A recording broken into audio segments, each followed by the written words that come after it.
Afternoon, pwede po kayo maabala sir kahit isang minuto lang. Oo naman, pwede. Sir, mahigit 2 linggo na po nanungkulan ng ating mahal na Mayor Isko Moreno Dumagoso. Ano pong masasabi niyo po ngayon sa Maynila? Ang masasabi ko sa Maynila, napakalinis. Tsaka yung mga vendors at saka yung mga gumanda. Lalo na sa Divisoria, napakaganda.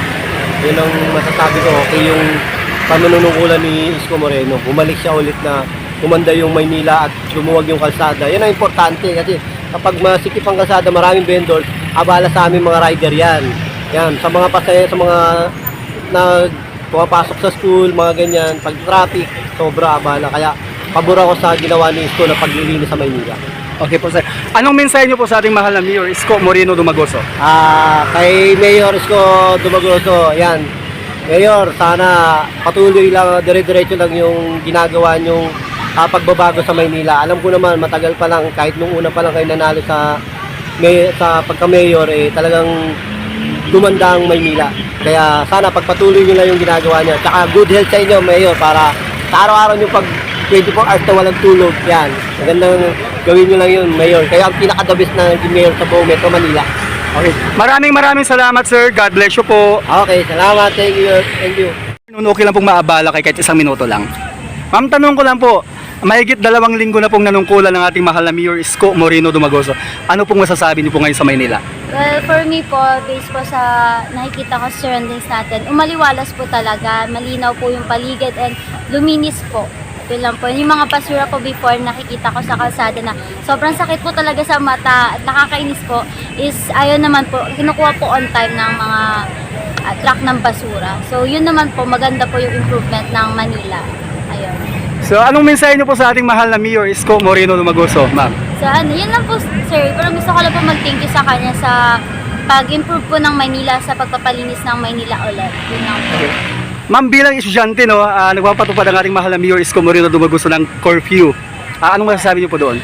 Maganda po yun sir kasi para sa mga kabataan, lalo na sa mga kababaihan, nagkakaroon po kami ng protection and na ano po kami na babantayan po.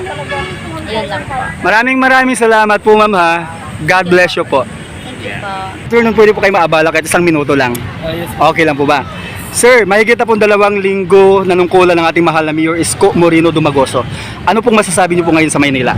Ano naman po siya, malinis na po, tingnan, well-oriented na po. Wala naman po ang makikitang mga masigip yung, ano ba nangyari dito sa Quiapo po Yun po, bigla po siyang lumawak, nakita ko. Lagi po nadado, masigip po Kasi ngayon po, malawak na po. Okay. So yun, anong mensahe niyo po sa ating mahal na Mayor Isko Moreno Dumagoso, sir? Keep it up po, Mayor. Dami niyo pong naitutulong sa community po. Okay, maraming salamat sir ha. God bless you po. Ma'am, good afternoon. Mahigit na po 2 linggo na nungkulan ng ating mahal na Mayor Isko Moreno Dumagoso. Anong masasabi niyo po sa Maynila ngayon? Malinis na ulit ang Maynila kasi bumalik na si Yorme. Thank you, Yorme. At ikaw lang ang inaasahan ng mga tao na maglinis ng Maynila. Salamat. Okay po. Anong mensahe niyo po sa ating mahal na Mayor Isko Moreno Dumagoso, ma'am? Galingan at dagdagan pa niya ang kanya. Masipag talaga si Yorme kaya bango ng Maynila. Okay. Pagbabago po. Yes po, maraming salamat ma'am ha. God bless you po. Ingat po kayo. Thank you. Ma'am, good afternoon. Pwede po makaabala kahit isang minuto lang. Opo.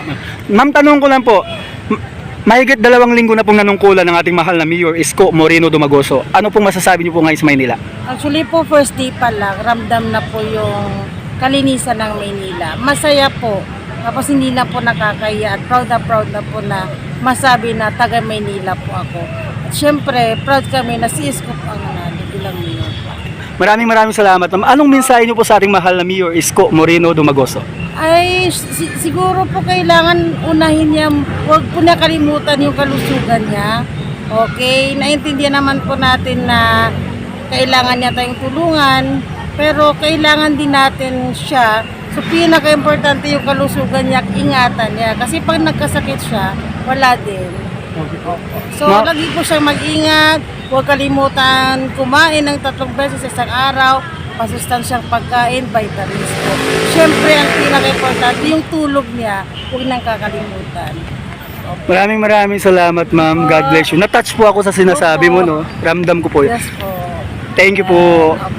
Siguro si Senior Yorme, na-appreciate ko yung ginagawa niya ngayon. Pero sana wag niya kalimutan yung sarili niya. Paano pag siyang nagkasakit? Siyempre, kawawa din yung pamilya niya. At kawawa din tayo. Alam mo yung mga ganyang leader, pinakamaganda yung minsan nakakalimutan na yung sarili niya. Ang iniisip niya yung maraming tao.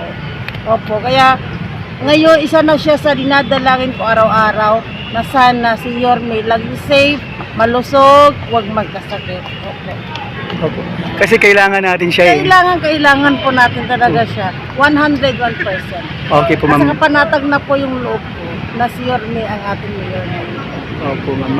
Maraming salamat, ma'am. Ha? Nakaka-touch po kasi yung Oo, talaga mensahe mo po. kay Yorme. Oo, sobra. Opo, kasi ganun po tayo magmahal. Opo. Oo, minamahal niya tayo, pero kailangan din yung nagmamahal sa atin, concern din tayo. Yes po, Hindi yun- pwedeng tayo lang yung minamahal. Opo. Kailangan, mahalin din natin siya. Supportan natin ang kailangan. Opo. Yan po yung ini-encourage ko po yung mga viewers natin, no, na dapat iparamdam din natin yung Opo, pagmamahal kay natin sa Yorme. ating mahal na Mayor Opo, Isko kung Moreno. naglilinis siya, simulan natin sa sarili natin. Yes, disiplina. Hindi pwedeng din may naglilinis, kalat tayo ng kalat. Opo. Kahit di siya magsabi, unahin natin sa sarili nating bahay, maglinis. Tapat natin, linisin natin. Opo. Huwag natin iasa lahat kayo. Opo. Opo. Opo. Again, ma'am, maraming salamat po sa Yes inyo. po. Pagpalain po kayo ng Diyos. Ingat po Opo. kayo, ma'am, ha. Yorme, ha, Opo. yung sarili mo, huwag mo Opo. kakalimutan, ha? Opo. Lagi manalangin kay God. Opo. Po.